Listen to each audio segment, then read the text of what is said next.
ይህችን ሳምንት ጌታ በበጎ ይፈጽማት ዘንድ ከእኛም የጠላትን መፈታትን ያረቅ ዘንድ ሰውነታችንን የሚያድን ዘንድ ይቅር የሚለን ዘንድ ኃጢአታችንን የሚያስተሰርይልን ዘንድ ጸልዩ።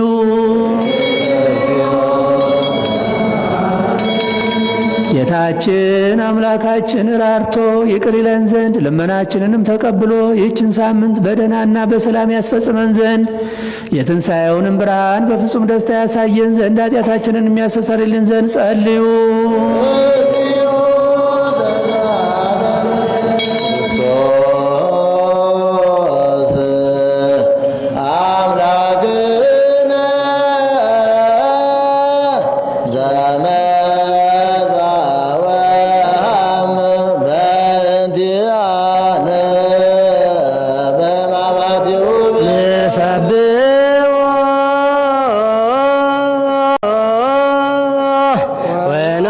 ወናልል ስሟህ